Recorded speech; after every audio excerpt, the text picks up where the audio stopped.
December 5ರಂದು Siddaramaiah ಸ್ವಾಭಿಮಾನಿ ಜನಾಂದೋಲನ ಸಮಾವೇಶ ನಡೆಯಲಿದೆ. ಹಾಸನದಲ್ಲಿ ಸ್ವಾಭಿಮಾನಿ ಜನಾಂದೋಲನ ಸಮಾವೇಶವನ್ನು ಆಯೋಜನೆ ಮಾಡಿದ್ದು ಮೈಸೂರಿನಲ್ಲಿ ಅಹಿಂದ ಸಮುದಾಯಗಳ ಪೂರ್ವಭಾವಿ ಸಭೆ ನಡೆಸಲಾಗಿದೆ. ಯಾದವಗೊಲ್ಲ ಸಮುದಾಯ ಭವನದಲ್ಲಿ ಪೂರ್ವಭಾವಿ ಮೀಟಿಂಗ್ ನಡೆದಿದ್ದು ರಾಜ್ಯ ಕುರುಬರ ಸಂಘದ ಮಾಜಿ ಅಧ್ಯಕ್ಷ ಸುಬ್ರಹ್ಮಣ್ಯ ನೇತೃತ್ವದಲ್ಲಿ ಸಭೆ. ಇನ್ನು ಪೂರ್ವಭಾವಿ ಸಭೆಯಲ್ಲಿ ಸಮಾವೇಶದ ಕರಪತ್ರ ಬಿಡುಗಡೆಯಾಗಿದ್ದು ಸಮಾವೇಶಕ್ಕೆ ಹೆಚ್ಚಿನ ಜನರನ್ನ ಕರೆತರಲು ಸಭೆಯಲ್ಲಿ ತೀರ್ಮಾನ ಮಾಡಲಾಗಿದೆ. ಇನ್ನು ಜನಾಂದೋಲನ ಸಮಾವೇಶಕ್ಕೆ ಪ್ರಗತಿಪರ ಸಂಘಟನೆಗಳ ಬೆಂಬಲವಿದ್ದು ಸಭೆಯಲ್ಲಿ ಕೆಪಿಸಿಸಿ ವಕ್ತಾರ ಎಂ ಲಕ್ಷ್ಮಣ್, ವಿಜಯ್ ಕುಮಾರ್, ಮುಖಂಡರಾದ ಶಿವಣ್ಣ, ಕೆಎಸ್ ಶಿವರಾಮ್ ಸೇರಿ ಹಲವರು ಭಾಗಿಯಾಗಿದ್ದಾರೆ. ಡಿಸೆಂಬರ್ 5ರಂದು ಸಿದ್ದರಾಮಯ್ಯ ಸ್ವಾಭಿಮಾನಿ ಜನಾಂದೋಲನ ಸಮಾವೇಶ ಹಿನ್ನೆಲೆ ಹಾಸನದಲ್ಲಿ ಸ್ವಾಭಿಮಾನಿ ಜನಾಂದೋಲನ ಸಮಾವೇಶವನ್ನು ಆಯೋಜನೆ ಮಾಡಲಾಗಿದೆ.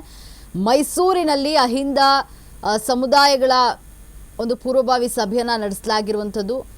ಯಾದವಗೊಲ್ಲ ಸಮುದಾಯ ಭವನದಲ್ಲಿ ಪೂರ್ವಭಾವಿ ಮೀಟಿಂಗ್ ನಡೆದಿದ್ದು ರಾಜ್ಯ ಕುರುಬರ ಸಂಘದ ಮಾಜಿ ಅಧ್ಯಕ್ಷ ಸುಬ್ರಹ್ಮಣ್ಯ ನೇತೃತ್ವದಲ್ಲಿ ಸಭೆ ನಡೆದಿದೆ. ಇನ್ನು ಪೂರ್ವಭಾವಿ ಸಭೆಯಲ್ಲಿ ಸಮಾವೇಶದ ಕರಪತ್ರ ಬಿಡುಗಡೆ ಮಾಡಿದ್ದು ಸಮಾವೇಶಕ್ಕೆ ಹೆಚ್ಚಿನ ಜನರನ್ನ ಕರೆತರಲು ಸಭೆಯಲ್ಲಿ ತೀರ್ಮಾನ ಮಾಡಲಾಗಿದೆ. ಇನ್ನು ಜನಾಂದೋಲನ ಸಮಾವೇಶಕ್ಕೆ ಪ್ರಗತಿಪರ ಸಂಘಟನೆಗಳ ಬೆಂಬಲವಿದ್ದು ಸಭೆಯಲ್ಲಿ ಕೆಪಿಸಿಸಿ ವಕ್ತಾರ ಎಂ ಲಕ್ಷ್ಮಣ್, ವಿಜಯ್ ಕುಮಾರ್, ಮುಖಂಡರಾದ ಶಿವಣ್ಣ, ಕೆಎಸ್ ಶಿವರಾಮ್ ಸೇರಿದಂತೆ ಹಲವರು ಭಾಗಿಯಾಗಿದ್ದಾರೆ. ಇವಾಗ ಹೆಚ್ಚಿನ ಮಾಹಿತಿಯನ್ನು ನೀಡಲು ನಮ್ಮ ಪ್ರತಿನಿಧಿ ಯಶಸ್ ಮಾಥೂರ್ ಡೆಸ್ಕ್ನ ನೇರ ಸಂಪರ್ಕದಲ್ಲಿದ್ದಾರೆ. ಯಶಸ್ಸೇನು ಡಿಸೆಂಬರ್ 5ರಂದು ಸಿದ್ದರಾಮಯ್ಯ ಸ್ವಾಭಿಮಾನಿ ಜನಾಂದೋಲನ ಸಮಾವೇಶಕ್ಕೆ ಸಾಕಷ್ಟು ತಯಾರಿ ನಡೀತಾ ಇರುವಂಥದ್ದು, ಅದು ಹಾಸನದಲ್ಲೇ ಸ್ವಾಭಿಮಾನಿ ಜನಾಂದೋಲನ ಸಮಾವೇಶವನ್ನು ಆಯೋಜನೆ ಮಾಡಲಾಗಿರುವಂಥದ್ದು. ಇವಾಗ ಹೆಚ್ಚಿನ ಮಾಹಿತಿ ಏನಿದೆ? ಹೌದು ಲಕ್ಷ್ಮಿ, ಭಾಳ ಪ್ರಮುಖವಾಗಿ ಈಗಾಗಲೇ ರಾಜ್ಯದಲ್ಲಿ ಸಿದ್ದರಾಮಯ್ಯನವರ ಸರ್ಕಾರ ಈಗ 3 ಕ್ಷೇತ್ರದ ಉಪಚುನಾವಣೆಯಲ್ಲೂ ಕೂಡ ಭರ್ಜರಿ ಜಯವನ್ನು ಗಳಿಸಿದೆ.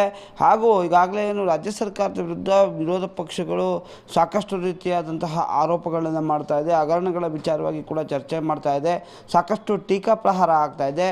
ಒಂದೆಡೆ ಕಾಂಗ್ರೆಸ್ ಸರ್ಕಾರದ ಮೇಲೆ ಆರೋಪದ ಜೊತೆಗೆ ಬಹಳ ಮುಖ್ಯವಾಗಿ ಸಿದ್ದರಾಮಯ್ಯನವರ ಸರ್ಕಾರವನ್ನು ಅಥವಾ ಸಿದ್ದರಾಮಯ್ಯನವ್ರನ್ನ ಇಳಿಸಬೇಕು ಅಂತಕ್ಕಂಥ ವಿಚಾರವಾಗಿ ಸಾಕಷ್ಟು ರೀತಿಯಾದಂತಹ ತಂತ್ರಗಾರಿಕೆಗಳು ನಡೀತಾ ಇದೆ. ಅದರಲ್ಲೂ ಕೂಡ ಕಾಂಗ್ರೆಸ್ನ ಅಂತರಂಗದಲ್ಲೂ ಕೂಡ ಸಾಕಷ್ಟು ಜನ ನಾಯಕರು ತಾವು ಮುಖ್ಯಮಂತ್ರಿ ಆಗಬೇಕು ಅನ್ನುವಂತಹ ಕನಸನ್ನು ಕೂಡ ಹೊತ್ತಿದ್ದಾರೆ. ಹೀಗಾಗಿ ಇವೆಲ್ಲರ ಬೆಳವಣಿಗೆಯಲ್ಲಿ ಸಿದ್ದರಾಮಯ್ಯನವರು ತಮ್ಮ ಒಂದು ಶಕ್ತಿ ಪ್ರದರ್ಶನಕ್ಕೆ ಈಗಾಗಲೇ ಹಾಸನವನ್ನು ಅಖಾಡವಾಗಿ ತೆಗೆದುಕೊಂಡಿದ್ದಾರೆ.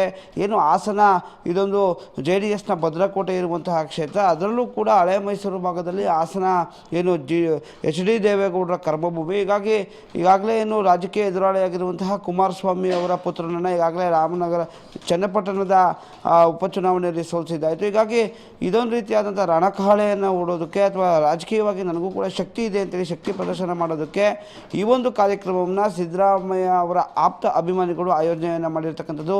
ಸ್ವಾಭಿಮಾನಿ ಸಮಾವೇಶವನ್ನು ಮಾಡುವಂಥ ಮುಖಾಂತರ ಒಂದು ದೊಡ್ಡ ಮಟ್ಟದ ಶಕ್ತಿ ಪ್ರದರ್ಶನಕ್ಕೆ ಈಗಾಗಲೇ ಸಿದ್ದರಾಮಯ್ಯವರು ಸಜ್ಜಾಗ್ತಾ ಇರ್ತಕ್ಕಂಥದ್ದು. ಡಿಸೆಂಬರ್ 5ನೇ ತಾರೀಕು ನಡೆಯುವಂತಹ ಈ ಸಮಾವೇಶಕ್ಕೆ ಈಗಾಗಲೇ ಸಾಕಷ್ಟು ರೀತಿಯಾದ ಸಿದ್ಧತೆಗಳನ್ನ ಮಾಡಿಕೊಳ್ಳಲಾಗಿದೆ. ಸಿದ್ದರಾಮಯ್ಯ ಆಪ್ತ ಸಚಿವ ಬಳಗ ಕೂಡ ಈಗಾಗಲೇ ಆ ಒಂದು ಸ್ಥಳ ಪರಿಶೀಲನೆಯನ್ನು ಮಾಡಿರ್ತಕ್ಕಂಥದ್ದು. 1,00,000ಕ್ಕೂ ಹೆಚ್ಚು ಜನರನ್ನು ಒಂದೆಡೆ ಸೇರಿಸಿ ಒಂದು ದೊಡ್ಡ ಮಟ್ಟದ ಶಕ್ತಿ ಪ್ರದರ್ಶನ ಹಾಗೂ ಇದೇನು ದಾವಣಗೆರೆಯಲ್ಲಿ ಸಿದ್ದರಾಮೋತ್ಸವವನ್ನು ಮಾಡಲಾಯಿತು, ಅದೇ ರೀತಿಯಾದಂತಹ ಕಾರ್ಯಕ್ರಮವನ್ನು ಆಯೋಜನೆ ಮಾಡೋದಕ್ಕೆ ಎಲ್ಲ ರೀತಿಯ ಸಿದ್ಧತೆಗಳನ್ನ ಮಾಡಿಕೊಳ್ಳಲಾಗಿದೆ. ಮೈಸೂರಿನಲ್ಲೂ ಕೂಡ ಪೂರ್ವಭಾವಿ ಸಭೆಗಳನ್ನು ಸರಣಿ ಪೂರ್ವಭಾವಿ ಸಭೆಗಳನ್ನ ಮಾಡಿರ್ತಕ್ಕಂಥದ್ದು. ಸಾಕಷ್ಟು ಪ್ರಗತಿಪರ ಸಂಘಟನೆಗಳು ಸಿದ್ದರಾಮಯ್ಯ ಅಭಿಮಾನಿಗಳು ಸೇರಿದಂತೆ ಮೈಸೂರಿನಿಂದಲೇ 40,000ಕ್ಕೂ ಹೆಚ್ಚು ಜನ ಭಾಗವಹಿಸುವಂತಹ ಸಿದ್ಧತೆಗಳನ್ನ ಮಾಡ್ಕೊಳ್ತಾ ಇದ್ದಾರೆ. ಹೀಗಾಗಿ ರಾಜ್ಯದಲ್ಲಿ ಒಂದು ಖಡಕ್ ಸಂದೇಶವನ್ನು ರವಾನೆ ಮಾಡೋದಕ್ಕೆ ಕಾಂಗ್ರೆಸ್ ಪಕ್ಷದಲ್ಲಿ ಇರುವಂತಹ ವಿರೋಧಿಗಳು ಅದರ ಜೊತೆ ವಿರೋಧ ಪಕ್ಷದಲ್ಲಿರುವಂಥ ವಿರೋಧಿಗಳಿಗೆ ಒಂದು ಖಡಕ್ ಸಂದೇಶವನ್ನು ರವಾನೆ ಮಾಡೋದಕ್ಕೆ ಸಿದ್ದರಾಮಯ್ಯವರು ಈ ವೇದಿಕೆಯನ್ನು ಬಳಸ್ಕೊಳ್ತಾ ಇದ್ದಾರೆ ಅಂತಕ್ಕಂಥದ್ದು ಕೂಡ ರಾಜಕೀಯ ಪಡಸಾಲೆಯಲ್ಲಿ ಚರ್ಚೆ ಆಗ್ತಾ ಇದೆ. ಮೂಢ ಹಗರಣ ದಿನೇ ದಿನೇ ಸಿದ್ದರಾಮಯ್ಯರಿಗೆ ಸಾಕಷ್ಟು ರೀತಿಯ ತಲೆನೋವನ್ನು ಕೊಡ್ತಾ ಇದೆ ಹಾಗೂ ಇಡಿ ತನಿಖೆ ಆಗ್ತಿದ್ರಿಂದ ಸಾಕಷ್ಟು ಬಿಗಿಗೊಳ್ತಾ ಇದೆ. ಹೀಗಾಗಿ ಯಾವುದಾದ್ರು ಒಂದು ಸಂದರ್ಭದಲ್ಲಾದರೂ ಕೂಡ ಹೈಕಮಾಂಡ್ ನಾಯಕತ್ವ ಬದಲಾವಣೆ ವಿಚಾರವನ್ನು ಚರ್ಚೆ ಮಾಡಿದ್ರು ಕೂಡ ನನ್ನೊಟ್ಟಿಗೆ ಇಷ್ಟು ಜನ ಇದ್ದಾರೆ, ಇಷ್ಟು ಶಾಸಕರಿದ್ದಾರೆ ಎನ್ನುವಂತಹ ಖಡಕ್ ಸಂದೇಶವನ್ನು ರವಾನೆ ಮಾಡಬೇಕಾದಂಥ ಅನಿವಾರ್ಯತೆ ಸಿದ್ದರಾಮಯ್ಯವ್ರಿಗೂ ಕೂಡ ಇರ್ತಕ್ಕಂಥದ್ದು. ಹೀಗಾಗಿ ಈ ಒಂದು ಸಮಾವೇಶ ಆ ಒಂದು ಸಂದೇಶವನ್ನು ರವಾನೆ ಮಾಡ್ತಾ ಇದೆ ಅಂತ ಕೂಡ ಸಾಕಷ್ಟು ರಾಜಕೀಯ ಪರಿಣಿತರು ಚರ್ಚೆಯನ್ನು ಮಾಡ್ತಾ ಇರ್ತಕ್ಕಂಥದ್ದು.